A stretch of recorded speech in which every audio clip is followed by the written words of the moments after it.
Bonjour à vous tous, soyez les bienvenus à cette dernière étude sur le livre du prophète Jonas. Et puisque maintenant nous connaissons le texte du prophète, on a fait un survol dans les vidéos précédentes, nous pouvons constater une sorte de parallélisme dans sa structure littéraire. C'est-à-dire que dans la première partie, Dieu adresse son appel à Jonas qui va fuir. En fuyant, il va être confronté à des païens. Et ces personnes, ces païens, ils vont en fait se rendre compte de l'influence de Yahweh, le Dieu de Jonas, sur la création. Alors que Jonas lui-même, il ne connaissait pas Dieu profondément. Hein? À partir de la troisième partie, après la fuite de Jonas, après son salut du ventre du grand poisson, Jonas doit, encore une fois, faire face à Dieu, à son appel. Hein? Jonas, il va suivre les ordres de Dieu à contre-cœur. Et de la même façon que les païens ont constaté l'influence de Dieu, hein, les Ninivites, dans la quatrième partie, vont aussi constater l'influence de Dieu.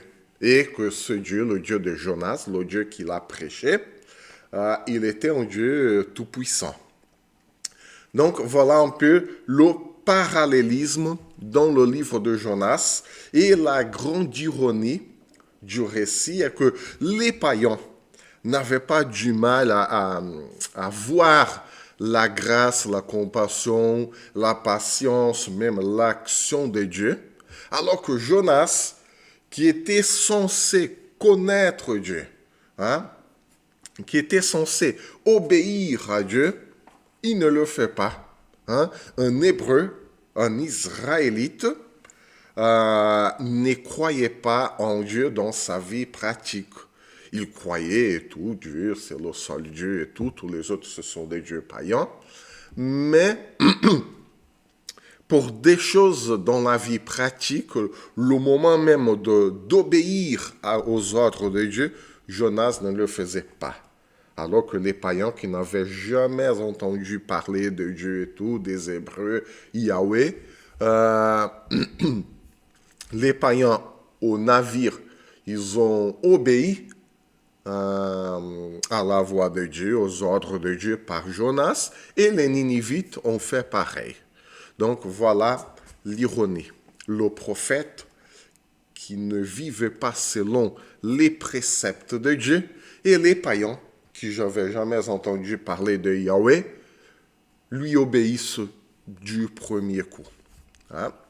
Donc, la grande ironie. Hein? Il faut aussi tenir compte du contexte historique. Hein? L'époque de Jéroboam II, c'était un moment très difficile dans la vie en Israël parce qu'il y avait cette dispute avec Baal. Hein? Et donc, le peuple ne croyait plus que Dieu était présent. Hein? Du coup, le peuple ne vivait pas, en occurrence, ne vivait pas selon les préceptes de Dieu, tout simplement parce qu'on ne croyait plus à la présence de Dieu dans le monde. Hein? Donc, la première partie du récit, en fait, sert de préparation à l'issue de l'histoire qui sera racontée dans la seconde moitié du livre. Hein? Dans les chapitres 1 et 2, par exemple, Dieu va démontrer sa miséricorde envers Jonas et envers les marins. C'est-à-dire que Dieu ne fait pas distinction des peuples. Ah, je veux démontrer ma miséricorde qu'à Jonas parce qu'il fait partie de mon peuple. Non, Dieu sauve aussi les marins qui ne croyaient pas du tout en Dieu. Hein? La grâce de Dieu a été révélée aux marins. Hein? Et il y a aussi, hein, lorsqu'on lit le livre de Jonas, nous sommes en train là de réfléchir. Oh, si Dieu a démontrer sa grâce et sa miséricorde aux marins qui ne le connaissaient pas. Et Jonas a été mandaté pour aller chez Ninivite prêcher cette intervention de Dieu. Il est fort possible, fort probable que Dieu va aussi démontrer la même grâce aux Ninivites qu'il a montrée aux marins. Voyez, il y a cette sorte de suspense dans le livre de Jonas. Hein? Il anticipe quelque chose. Cette première partie du livre anticipe la fin du livre. Hein? Et la réaction des marins va nous amener, amène le lecteur à imaginer comment les Ninivites se comporteraient face à la grâce révélée par Yahweh. Donc, si les marins, ils ont obéi à Dieu, il est aussi fort probable que les Ninivites fassent le même. Hein? Voyez, ou sinon, au moins, cette interrogation, est-ce que les Ninivites feront pareil? Hein? Jonas, il adopte donc une perspective complètement négative dans la première partie du récit du livre qui va amener le lecteur, qui va nous amener à s'opposer à Jonas dans la seconde partie du livre. Mais Jonas, enfin tu as obéi aux ordres de Dieu. Hein? Alors que les Ninivites n'étaient pas un peuple si bon que ça. Hein? Ils n'étaient pas des anges, c'était un peuple impitoyable. Et pourtant, nous sommes naturellement amenés à nous porter contre Jonas.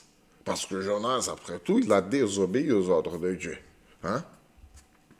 Donc, au chapitre 2, la prière de Jonas va introduire des concepts importants sur la grâce de Dieu.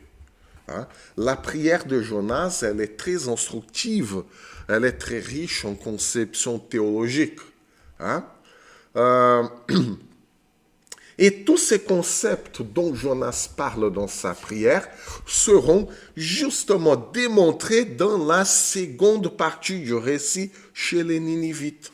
Jonas va prier ce que Dieu va exécuter chez les Ninivites. C'est très intéressant ça. Et pourtant, Jonas reste résistant. Jonas reste dans sa position complètement opposée aux Ninivites, alors qu'il avait prié pour ça. Il prie pour sa vie, ok, la grâce de Dieu s'est manifestée pour moi et tout, alors que lorsque Dieu démontre sa grâce, sa compassion, sa miséricorde chez les Ninivites, Jonas boude. Donc, voilà une autre ironie du livre. Hein? Et contrairement au bon sens, la prière de Jonas n'est pas une lamentation. Jonas ne se plaint pas. Jonas, il a une action de gratitude envers Dieu, qu'il a libéré de la mort. Hein? Il avoue, j'étais mort. Et à ce stade-là, Jonas démontre son indignité devant la grâce de Dieu. Dieu m'a sauvé, merci Seigneur. Et lorsque Dieu sauve d'autres personnes, Jonas s'est indigné. C'est pas possible, Dieu, que tu as démontré tant de grâce pour ce peuple-là. Il ne se rend même pas compte de sa propre situation. Hein? Et là, nous avons un contrepoint à la prière parallèle du chapitre 4, lorsque Jonas s'est plaint à Dieu de sa miséricorde vers les Ninivites. Hein? La gratitude lorsqu'il est sauvé et la plainte lorsqu'il sauve les autres. Hein? Et au chapitre 3, nous voyons que la repentance de la ville de Ninive est capable d'arrêter la colère de Dieu, le jugement de Dieu, tout comme la prière des marins était capable d'arrêter la tempête qui les punissait. Voyez que Dieu entend la prière du pécheur. Dieu entend la prière de ceux qui sont disposés à changer d'attitude, à changer de comportement, à chercher la face de Dieu. Hein? Et déjà au chapitre 4, Jonas n'accepte pas du tout la miséricorde de Dieu accordée aux Ninivites. Il la considère injuste. Pourquoi? Parce que les Ninivites méritaient un châtiment en conséquence de leur méchanceté. Hein? Ce qui est vrai. Mais c'est là le rôle de la grâce de Dieu. Ce que nous méritons, nous n'avons pas. Hein? Et la miséricorde de Dieu. Ce que nous ne méritons pas, nous l'avons. Donc, voilà, c'était un peu la vision du monde de Jonas. Ils sont méchants, ils méritent la mort. Moi, je suis hébreu, je mérite la grâce de Dieu parce que Dieu appartient au peuple hébreu. Alors que Jonas ne comprenait pas qu'il était aussi méchant que les Ninivites. Le fait de vouloir la mort des autres, c'est déjà les tuer dans notre cœur. Hein? Mais ça, c'est un développement de cet enseignement dans le Nouveau Testament. C'est Jésus qui va développer ça. Et Jonas, il suivait le cours de son temps, hein? La pratique de son temps. Par rapport donc aux objectifs, hein? Aux objectifs et au contenu du livre, hein? Là, vous qui regardez cette vidéo, vous pouvez aussi faire une pause dans cette vidéo et là, vous avez un peu le résumé de ce qui vient d'être dit. OK? Vous pouvez faire une pause dans la vidéo et lire tranquillement, prendre des notes et tout. Hein? Et mieux réfléchir. Hein? Voilà les avantages de la vidéo aussi. Donc, par rapport aux objectifs et au contenu du livre de Jonas, Jonas va aborder les thèmes, les sujets suivants. Dieu a la prérogative d'accomplir des actes de bonté et de miséricorde envers qui il veut.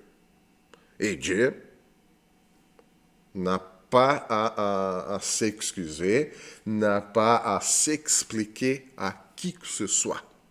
Il est Dieu, il est le souverain, il est le créateur, c'est tout. Hein? La patience de Dieu offre toujours une nouvelle chance. Hein? Dans le Nouveau Testament, c'est l'apôtre Pierre qui le dit dans son épître. Hein? C'est Dieu qui attend avec patience que tous se répandent. Hein? Et nous le voyons dans le livre de Jonas d'une façon très pratique. Hein? Et les petits succès de l'homme produisent le plaisir de Dieu. Hein? Nous avons du mal à tenir nos engagements, nous avons du mal à nous engager déjà, nous avons du mal à produire des bonnes choses, hein? Parce que notre cœur tend vers le mal depuis la Genèse 3. C'est le constat que Dieu fait. Hein? Mais lorsque l'homme fait de petites choses qui apportent le bien, ça fait le plaisir de Dieu. Ça produit le plaisir de Dieu. Hein? Le livre de Jonas, il va traiter donc de cette relation de Dieu avec l'humanité. Et la relation de Dieu ne se limite pas au peuple hébreu. Hein? Donc, voilà, vous avez là, je vais quand même élargir un peu. OK. Là, vous avez tout le texte. Donc, et le livre de Jonas, il n'est pas restreint au peuple hébreu.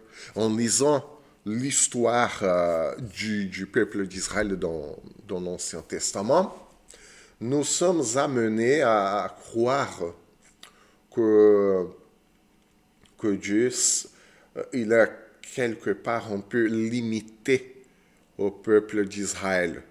Mais c'est pas vrai. Hein?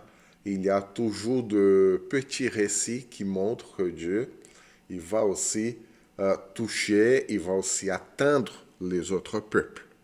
Hein? Et donc,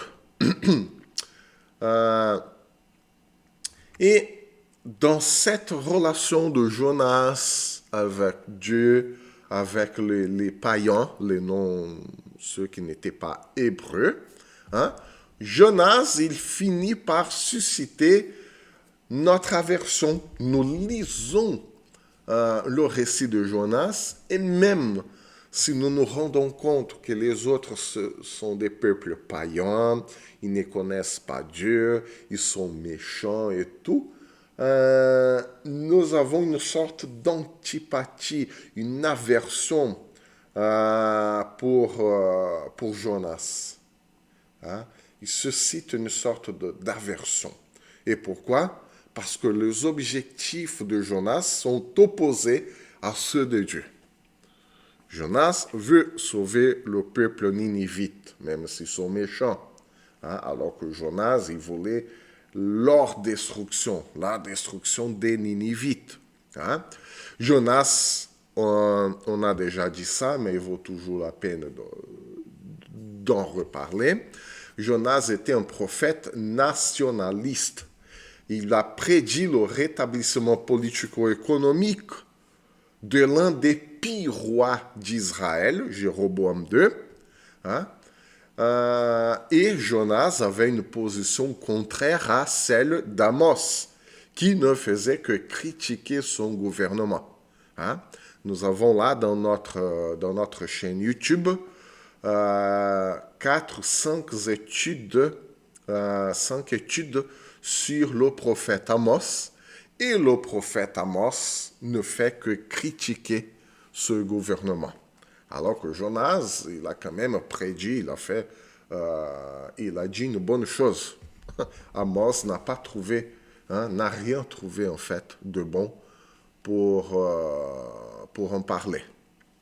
Hein?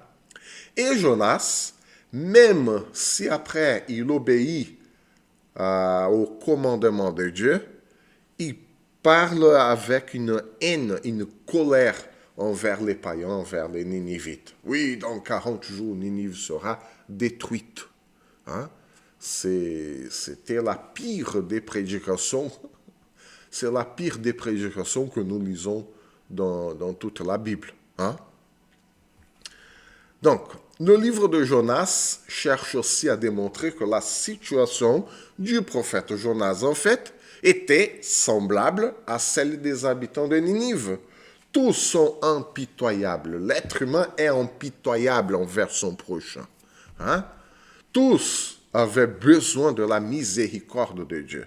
Jonas pour vouloir la mort de Ninivites et les Ninivites pour tuer la moitié du monde de cette époque-là.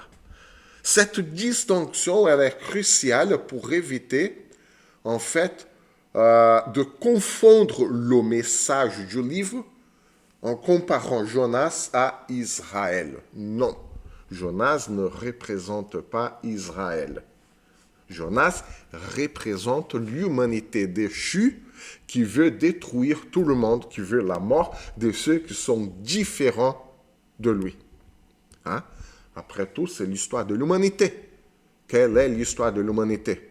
Nous voulons uniformiser là notre coin, notre petit coin et tout, notre culture, et nous voulons la mort, nous voulons la destruction, nous voulons le mal des autres. Parce qu'ils sont différents. Le différent nous cause une répulsion. Le différent, nous voulons le repousser. C'est ce que Jonas fait. Hein? Donc, voilà. Du coup, Jonas ne représente pas Israël. Jonas représente en fait toute l'humanité. Hein? Qui a du mal à accepter l'autre. Qui a du mal à avoir un regard bienveillant. Oui, l'autre, bon, si Dieu touche son cœur, il peut changer comme moi-même j'ai été changé. Mais non, c'est pas possible. Il mérite la mort. Bon, voilà la pensée de Jonas et la pensée de toute l'humanité jusqu'aujourd'hui. Donc, le livre établit donc une situation, une comparaison entre Jonas et Ninive en utilisant en fait le même terme.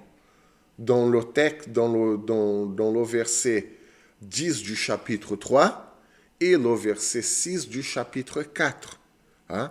Et là, on n'a pas le temps de tout lire, mais vous pouvez aussi faire une pause dans cette vidéo et lire chapitre 3, verset 10, chapitre 4, verset 6. Hein? Dans le premier, hein, chapitre 3, verset 10, le terme hébreu Ra, hein, il est traduit dans quelques Bibles par destruction. Alors que dans le chapitre 4, verset 6, hein, ce terme Ra, il est traduit par chaleur. Hein. C'est-à-dire que Jonas et Ninive, ils ont reçu la miséricorde divine, hein, en étant libérés du mal. Parce que Ra, en hébreu, ça veut dire mal. Donc, Jonas a été délivré du Ra, du mal, hein, et de la chaleur, hein, parce que ça lui faisait mal. Hein, une chaleur qui provoque le mal chez Jonas. Et les Ninivites ont été épargnés de la destruction. Ra. Donc, les Ninivites et Jonas, ils ont été délivrés tous les deux du Ra, du mal. Donc, Jonas, il est comparé en fait au peuple ninivite. Hein? Jonas n'était pas différent des Ninivites. Hein? Cependant, à un moment donné, la situation de Jonas ne se rassemble plus à celle de Ninive. Et pourquoi? Parce que Dieu, dans sa souveraineté, il détruit la plante qui soulageait le prophète de la chaleur, du mal, du Ra. Hein? On lit ça et Dieu a permis qu'un ver dévore toute la plante qui est née du jour au lendemain, d'un jour à l'autre. Et en ce moment-là, Dieu traite Jonas de la même manière qu'il voulait que les Ninivites soient traités. C'est-à-dire que Dieu a enlevé sa grâce de Jonas. Jonas, hein, nous nous souvenons, lorsque nous avons fait ce survol sur le livre de Jonas, Jonas, il était tellement en colère contre Dieu, irrité. En plus, la chaleur qui tapait fort, et Dieu fait une plante croître sur Jonas, ce qui lui a donné de l'ombre au milieu de cette chaleur, et Jonas fut content. Et voilà, Jonas fut content. Et le lendemain, Dieu permet qu'un ver vienne, mange la plante meurt, et Jonas a subi encore une fois les conséquences du mal, Ra, ou de la chaleur. Et là, Dieu traite Jonas de la même façon que Jonas voulait que Dieu traite les Ninivites, qui subissent le mal. Pas forcément la chaleur, hein? La forme elle est différente, mais le mal est là. C'est-à-dire, Jonas voulait que Dieu tue les Ninivites. Jonas voulait que Dieu extermine ou qu'il subisse le mal. Et Jonas expérimente le mal qu'il voulait aux Ninivites. Ça, c'est très emblématique. Et c'est, encore une fois, une sorte d'ironie fine du livre de Jonas. Jonas reçoit le traitement qu'il voulait que Dieu fasse aux Ninivites. Hein? Il n'a pas aimé. Il n'a pas du tout aimé. Donc, voilà. Et ce récit de Jonas vise donc là l'objectif de démontrer que Dieu a le droit d'avoir compassion de qui il veut. Et bien que le bon sens désigne cette évangélisation comme le point principal du livre de Jonas, oui, Jonas part pour évangéliser les Ninivites, hein, en fait, c'est pas ça l'idée du livre. Ce n'est pas l'évangélisation des peuples païens. Hein? Jonas n'a pas présenté une invitation à se convertir. Hein? C'était la pire des prédications d'évangélisation. Hein? Dans 40 jours, Ninive sera détruite. Hein? C'est pas ça. Repentez-vous, Dieu vous aime, Dieu a compassion de vous, Dieu a un regard bienveillant envers vous. Non, Ninive sera détruite. C'est pas un message d'évangélisation. C'est pas non plus le but du livre. Hein? Le livre de Jonas montre cette grâce de Dieu, la compassion de Dieu.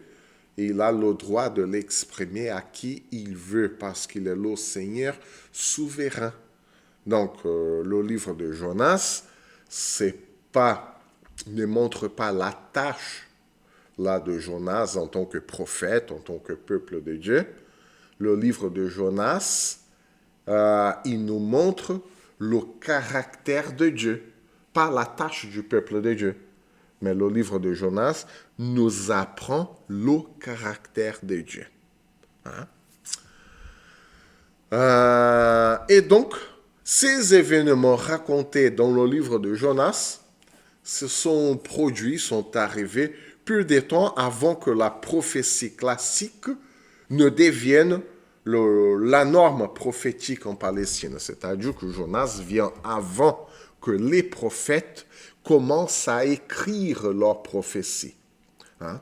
Nous avons déjà vu, Amos était le premier prophète à écrire ses oracles. Hein? Même si Jonas vient avant Amos, Jonas n'a pas écrit ses oracles. Le livre de Jonas raconte l'histoire de Jonas. Le livre de Jonas ne montre pas les prophéties de Jonas. Hein? Comme Amos. Le livre d'Amos ne montre pas l'histoire d'Amos. Le livre d'Amos, il montre les prophéties d'Amos. C'est différent. C'est pour ça qu'Amos est le premier prophète à écrire ses oracles. Alors que Jonas, qui vient avant Amos, hein, il n'est pas considéré un prophète classique, un prophète qui a écrit ses oracles. OK? Donc, voilà un peu les différences aussi entre Jonas et les prophètes classiques. Hein? Donc, voilà. Le message de tous les prophètes classiques était la colère de Dieu contre son propre peuple, hein, qui annonçait l'exil, qui annonçait un jugement imminent, qui était là déjà aux portes. Hein, et en fait, et les prophètes classiques, Amos, Ésaïe, Michée, et même après, hein, Jérémie, Daniel, ils montrent que Israël et Juda après, ils ont reçu un traitement similaire à celui de Ninive, hein, dans tous les sens. Israël et Juda ont reçu un traitement similaire au traitement de Ninive concernant la patience, la grâce et la miséricorde de Dieu, parce que Dieu a mis le temps avant de juger son peuple, Israël et Juda. Et Israël et Juda, ils ont reçu le même traitement de Ninive, parce que de toute façon, nous savons, Ninive a été détruite. C'est la prophétie du prophète Nahum. Hein? Ninive a été détruite par les Babyloniens.